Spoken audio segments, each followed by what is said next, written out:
Hi everyone, welcome back to my channel. I am Lily and today the subject is how to survive junior year. Sorry for the I am so sorry for the wind. There was not good lighting in my bedroom and people were making noise, so I was like, I'm just gonna go outside.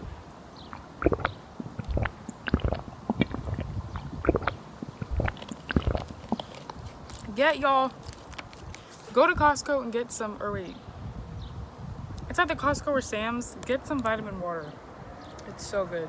Okay, so how to survive junior year. So I have some do's and don'ts on my handy dandy iPad.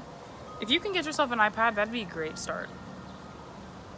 But yeah, okay. First off, do's. So going, oh my goodness. The wind. Okay, I'm just gonna talk, and then if you can hear me, you can. If you can't, I'm so sorry. Okay. Going into your junior year, you want to make sure you're planning, okay? Planning is so important. I don't know how many times I walked into school and I was like, we have a test? What do you mean? And my classmates are looking at me like, yeah, we have a test. Are you dumb? And I seriously didn't know. But whenever your teacher gives you the syllabus at the beginning of the year, take that, use it to the best of your ability, because I mean, it's such a helpful tool, and I personally did not take advantage of it, but if I would have, I know I would have had way more time to make study guides, plan out for when I had a test, and just be so much more prepared. So planning is definitely a huge thing. Okay, next up is studying. I don't know how many tests I could have passed, or at least gotten a score that I'm happy with, if I had just studied. Don't think that you're too good or too smart to study, because even the really smart people need to study sometimes. And there is someone in my class and they would never really study, and I'm like, how in the world do they do that? But I was not that type of person. So if you know that you can't just hear a lesson once or twice and have it down packed, just study. Just go over the material and give yourself time. Don't try to just study the night before for a huge test, because it's not going to be worth it. You're going to stay up until 3 a.m. crying, then you're going to have no sleep, and then you're going to do even worse than you would have done had you studied. So make sure you're studying for your tests. It is so important. And besides, junior year is hard, okay? Like, let's just be honest. Junior year was the hardest year of my entire life, and I would never want to do it again, and I wouldn't wish it on anyone. But most of us are going to have to go through a junior year at some point, and so definitely study. Have a study session with friends. I did that. My friends and I would go to the library, we would study, we would write on the walls on their whiteboards, and it helped so much, and I got 100 on the test. So definitely study and find a method that works for you, because if reading it and just if you're not that good with memorization and reading it doesn't help you, maybe try to make a song. Maybe try to watch videos on it. If the lesson didn't go over it, go outside of what the teacher said and study it for yourself. The next thing is pre-learning the lesson. Oh my goodness. Another drink break. Hold on.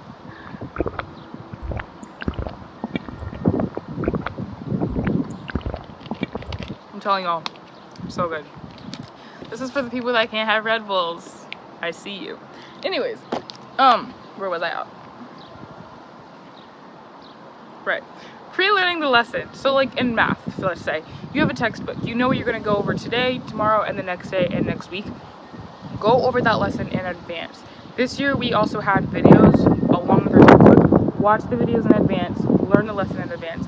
Now, everything that I'm saying is probably going to sound like, okay, yeah, that's too much work. It's not worth it. Guys, I'm telling you because I lived it. I'm not going to force you, but I would highly suggest doing these things, because it will help you so much in the long run if you do it. Pre-learn the lesson, because then when you walk into that classroom, you could start on your homework, you could ask questions. Everything that she's saying is probably going to make sense, and if something doesn't make sense, you already know going in that something doesn't make sense, and you can ask a question right off the bat. Things aren't new to you, and then even if you don't start your homework early, you have a double foundation and you can get your homework done like that. So pre-learning the lesson is so important. Now, if it's something like ELA and you don't really know what you're going to be doing or what you're going to learn the next day, I would ask like I said, that syllabus that they're going to give out, or ask your teacher, hey, do you know kind of where we're going this week? And like I said, it might seem extra, but it will just help you so much, because then you won't go home struggling and then calling all your friends saying, how do I do number 30 on my math homework? Because you already pre-learned the lesson. So the next thing, okay, I wasn't personally able to do this year, but if you go to a school where you can record the lesson or the lecture, record it, because I know it's sometimes hard to take notes in person when they're going really fast through something, or if they're going really fast through a topic. So it's like, ugh, what am I doing? Like, I already missed that. There's no point in taking notes, and you just throw the whole notebook away. So if you can record the lesson, then when you go home, you can take notes, you can go back, you can rewind, and it could help so much if you record your lessons. And you can delete the recordings after so you don't waste storage, but it can just help you, especially if you're at home and you're doing the homework and you're like, what did they say? I didn't take notes on that. Recording would be really beneficial. Okay, so my next thing is kind of like the first thing. I just said use the resources. So like if your teacher's giving you a physical textbook, if your teacher gave you a syllabus, if you have, I did dual enrollment, and I'll talk about that a little bit more later, but like if you're doing dual enrollment, there's so many tools online. They had a student resource center, a student library, a student help center, and use those resources because they're there for a reason, and the teachers are trying to give you the help that you need. So don't be like, well, I don't need that. I don't need that. It's not about whether you need it or not, it's just what's going to help you be the most successful in your school year. So use the resources. Okay, and then lastly, use AI. And before someone comes for me, what I mean is use AI in a smart way. So like use AI to make you study guides, or to make you a practice test, or to make you flashcards, because realistically, making a study guide is a lot of work, and sometimes people don't even study at all because they don't want to make a study guide. So instead of using AI to cheat or write you a paper and then you lose cognitive thinking skills, use AI to help you make a study guide. That helps so much. I would type in my objectives. I would say, can you make me a study guide with some practice questions? And ChatGPT had my back. We were like this, okay? And I was able to go over a subject. You could share it with friends, and it just helps give you an overview of everything that you learned in a condensed way. I would even say, explain it to me like I'm a 5th grader, or I would say, make me seriously, dangerously educated on this. Whatever range you want to be at, however will help you understand it best, AI can help make you a study guide for it. And so use AI to the best of it, not to the worst of it. Okay, now on to the don'ts. I cannot say this enough. I wish I could like reach through the camera and like shake you as I say it. Don't procrastinate, guys. Oh my gosh. I wish let's talk. I could wear a sweatshirt that said Queen of Procrastination. That is how much and how badly I was when it came to procrastinating. Like, y'all. I mean, I was making study guides the period before a test. I was writing 1,500 word papers the day it was due. Guys, it was so bad. Like, me and procrastinating are way closer than we need to be.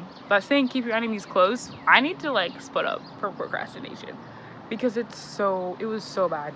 And junior year, as important as junior year is, I don't care if you procrastinated since the first day of preschool, break the habit now. Break the habit now. I'm telling you. Even if you have to make a habit during the summer, I'm going to make my bed every morning, and then you wake up and it's like still not made by 3 p.m., you're procrastinating it. Break the habit as fast as you can, because it will literally, I don't want to say it will kill you, but it will be to your detriment. Because even if you're like me, I got my stuff done on time. I got it done before the deadline. I was doing it. And then there would be people, and they're like, have you started? And I'm like, no. And they're like, oh, okay, we're good.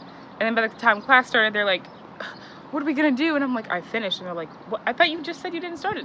I hadn't started, but I got it done. So even if you're like that, where you can get it finished in time, don't procrastinate. It raises your blood sugar, it raises your blood pressure, it raises your heart beats per minute, it raises your BPM. Just don't do it. Just don't do it. There's nothing good about procrastination. There's nothing. I can't stress that enough. There's nothing good about it. Don't do it. Next, don't cheat. Now guys, okay, I'm not gonna sit here and tell you that I never cheated, but I'm not gonna sit here and tell you that I did. Hashtag trying to stay safe out here. But seriously, don't cheat. It's not worth it. And in the end, whenever you have a final or a midterm or anything and you cheated on something, you're not gonna know what, or if if you have an in-class quiz in math and then you cheated on your homework, you're not gonna know what the answers are. So don't cheat. It's just, don't cheat, guys. Don't cheat. Okay, next. Wait. Don't doubt yourself. So, like, you know, whatever high school you go to, there's always going to be someone smarter than you. There's always going to be someone that's not as smart as you. There's always going to be someone that's book smart, maybe they're not street smart. And there might be someone that's street smart, but maybe they're not book smart. There's really no one that's smarter than anyone else. There's just people that have probably more access, better memory retention skills. Maybe someone likes to learn. Maybe someone's this, maybe someone's that. Maybe someone had a bad day, and maybe someone's not a good test taker. But never think that you're better than anyone else, and never doubt yourself.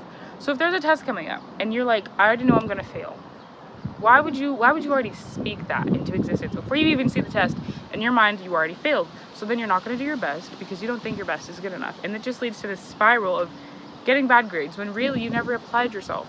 So don't doubt yourself before you even give yourself a chance. That's something that's really important because, like I said, junior year was the hardest year for me. But don't go into junior year stressed, because if you pace yourself, if you do hard work and apply yourself, then you'll be fine. And don't wait until the last minute and don't procrastinate. Okay, don't say no to opportunities. So I know that there are a lot of people that don't like to sing or dance or read or write papers or this or that. And I understand that. I know a lot of people have a lot of different hobbies, but if there's an opportunity, like let's say, if 5 people stay after class, then I'll give you 5 points extra on your homework. If 5 people stay after 30 minutes to help me clean. Or if there's an opportunity, like let's say, you can go on this big trip if you write this 5-page paper. You have to really think about the big picture. If I hate writing papers, why would I say yes to that? But think about the bigger picture. You get to go on a trip. You get a reward in the end. So if there's an opportunity or an event or a volunteering opportunity that's open to you, don't just say no automatically, even if it's not your niche or if it's not your comfort zone. Don't be afraid to get out of your comfort zone, I guess is what I'm really trying to say. Ah! Oh my god.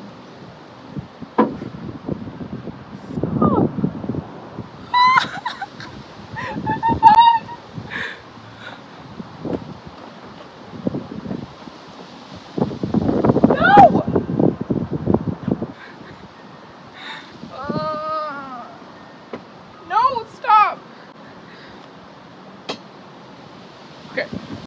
Okay, next thing. Don't overwork yourself. So like me, I guess, I don't know, finding balance can be very hard your junior year, especially if you're trying to be involved in everything. So like, I'll just give my list. I was in a Kufi club, which is Christians United for Israel.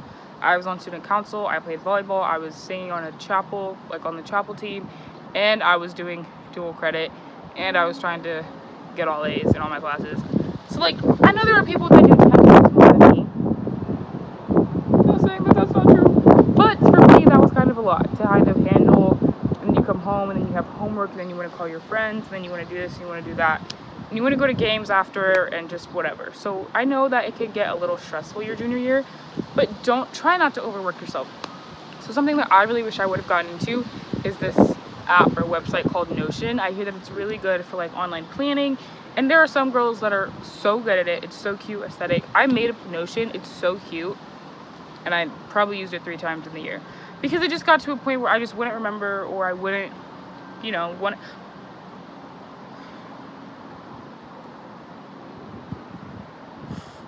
I wouldn't feel like I had the time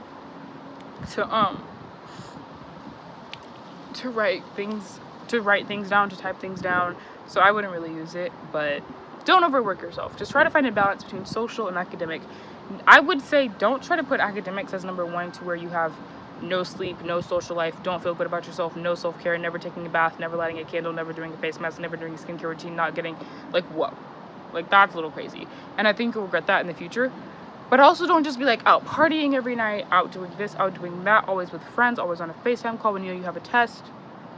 Because at the end of the day, your grades do kind of matter in a sense. Like, even if you're not trying to go to college, even if you're not trying to be some baller, shot caller CEO, your grades do matter a little, just a little bit. So I would say prioritize your grades, but also try to have a good social life. Okay. And then the last thing for don't be nervous to, like, I don't know, email your teachers. Because I know some people, they'll say, like, no, like, Lily, can you send an email? Like, I don't, like, I'm too scared to do it. Y'all, I got so good at writing emails this year because I was like, good evening, sister, da da da da. Good evening, brother, da da da da. It has come to the attention of my class and I that this test is not exactly fair. There are 2 questions that have the same answer, and therefore, if one of us gets both of them wrong, we would get double negative the points. And I was just wondering if this could be changed. Is there anything that you want us to do? How would you like us to move forward in this situation? Sincerely, Lily. And a teacher would love the communication. Teachers love the communication, and you sound so mature and professional. I was just trying to keep a good grade. But don't be afraid to email your teachers because they want that. They want you to reach out. They want you to engage with them. And it doesn't have to sound like AI wrote it, but if you're not really good at writing things, just, hey, Mr. Brown, I noticed that there's something wrong with the test. How would you like us to move forward with it? It's so simple. They're not going to get you in trouble for emailing them as long as you don't have a bad attitude. Like, don't be, negative and say mean things, but don't be afraid to do it because they want that. And it will, honestly, you'll end up getting more benefits than you would.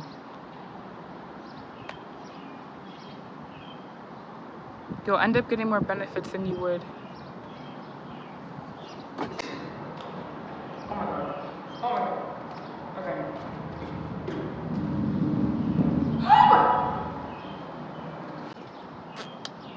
You'll get more benefits than you would negatives, and yeah.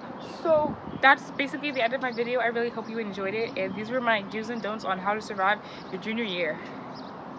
Oh, I didn't even talk about dual credit. Okay, really fast. So dual credit is this really, really, really, really, really amazing opportunity where basically you can earn high school credits and college credits at the same time.